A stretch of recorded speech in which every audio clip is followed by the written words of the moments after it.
하나님의 말씀 함께 보겠습니다. 요한계시록 6장 9절부터 11절까지 말씀입니다.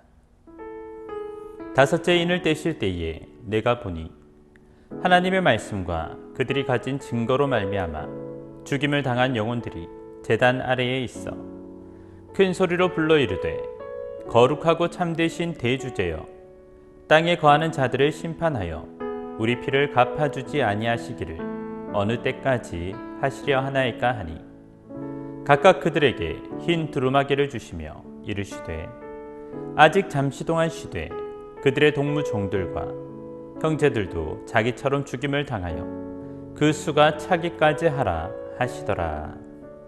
아멘. 이 시간 기록된 말씀을 중심으로 인을 떼실 때에 라는 제목으로 말씀이 들려질 때 큰 은혜의 시간 되시기 바랍니다.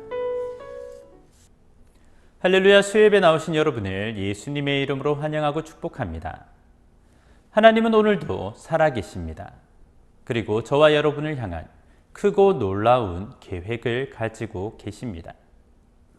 오늘 주시는 말씀을 나에게 주시는 말씀으로 받으면 역사가 일어납니다. 같은 사건인데 다른 의미를 가진 경우들이 있습니다. 로마 황제 도미티안의 대대적인 박해는 이 땅에 사는 그리스도인들을 죽이며 그것을 자신들의 유흥거리로 삼았지만 그리스도인들에게는 그 박해가 하나님께로 가는 지름길이 되었습니다.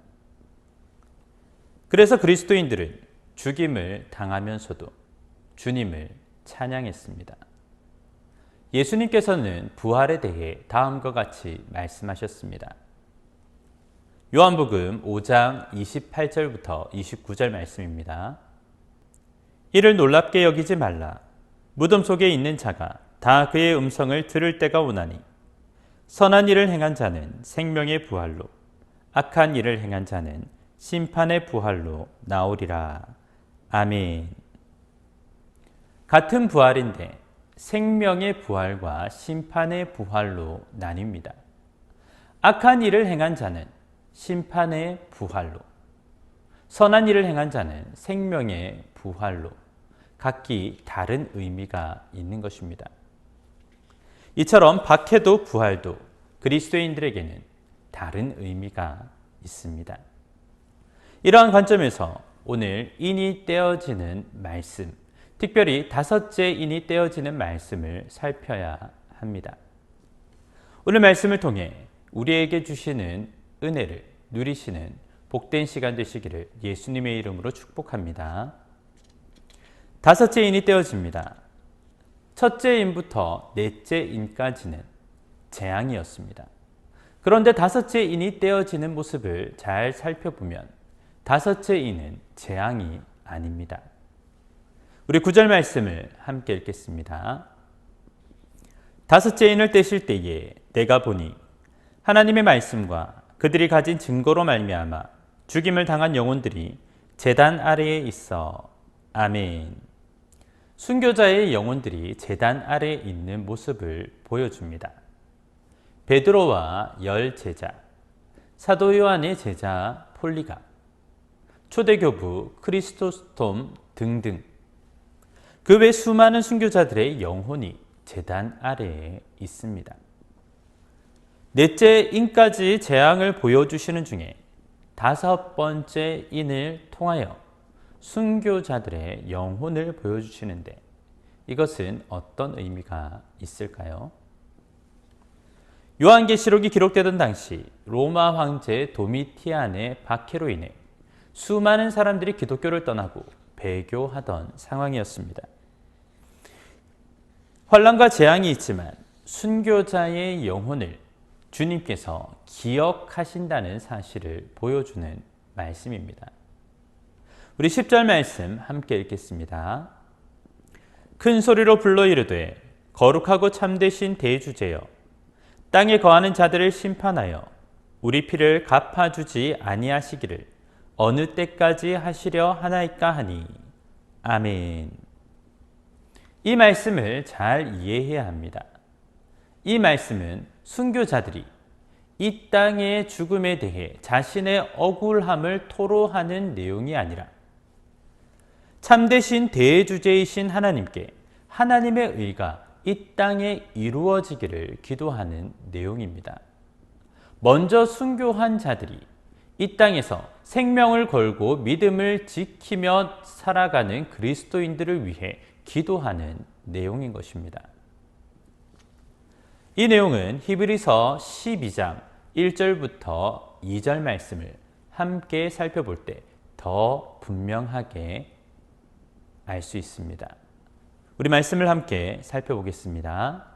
이러므로 우리에게 구름같이 둘러싼 허다한 증인들이 있으니 모든 무거운 것과 얽매이기 쉬운 죄를 벗어버리고 인내로서 우리 앞에 당한 경주를 하며 믿음의 주요 또 온전하게 하시는 이인 예수를 바라보자.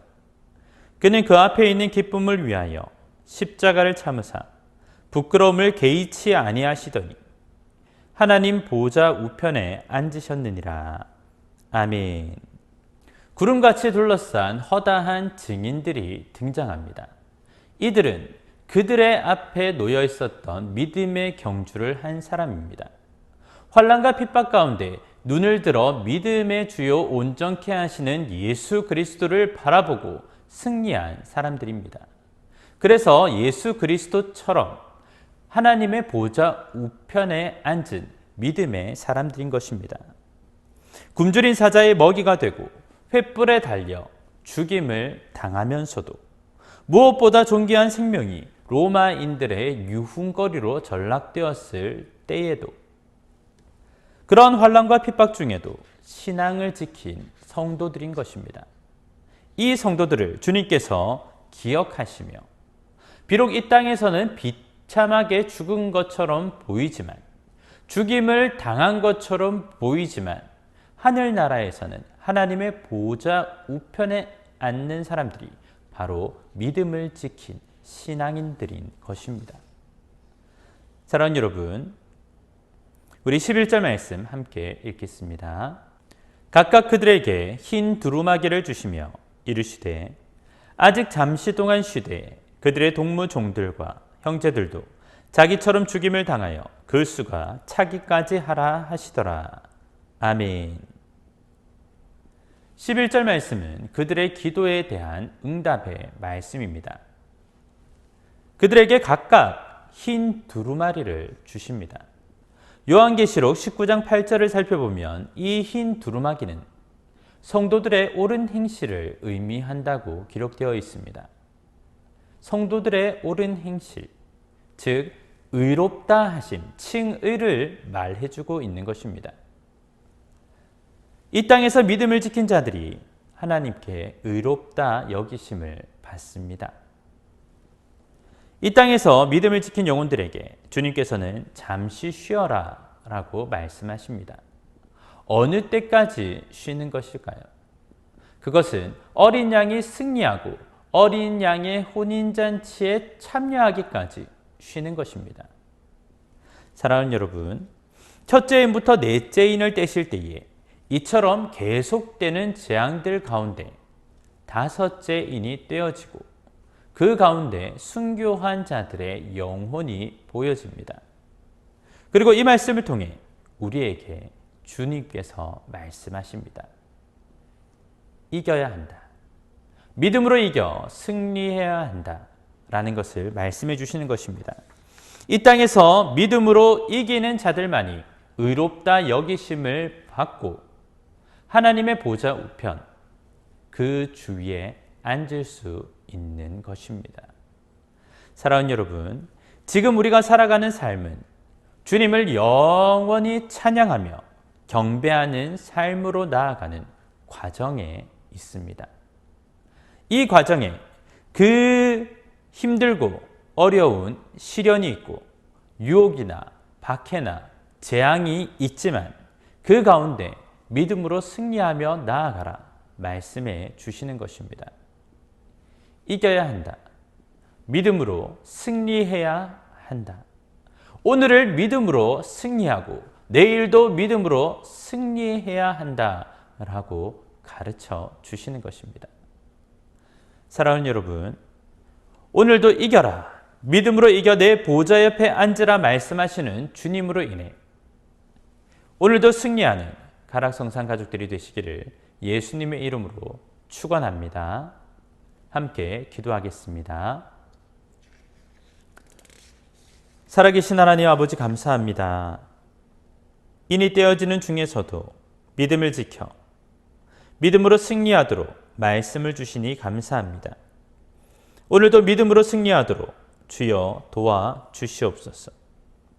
주님의 몸된 교회를 위해 기도합니다. 주일 예배 가운데 은혜를 넘치도록 부어 주시옵소서. 말씀을 전하시는 목사님 붙들어 주시고 영역과 지력과 체력을 갑절이나 더하여 주시옵소서. 비전과 사명을 감당할 일꾼들을 보내어 주시옵소서. 날마다 주님의 은혜로 더욱 든든히 세워져가는 우리 교회가 되게 하여 주시옵소서. 우리 교회 환우들을 굽어 살펴주시고 건강이 회복되고 호전되는 역사가 오늘도 일어나게 하여 주시옵소서. 아프리카 잠비아에서 사역하는 김혜진 선교사님과 태국의 전찬섭 선교사님, 돕고 있는 국내외 교회들에게 은혜를 부어 주시옵소서. 이번 한 주간도 깨어 믿음으로 승리하는 하나님이 기뻐하고 성도들이 행복한 우리 가락성산교회 되게 하여 주시옵소서. 감사드리며 예수님의 이름으로 기도드립니다. 아멘.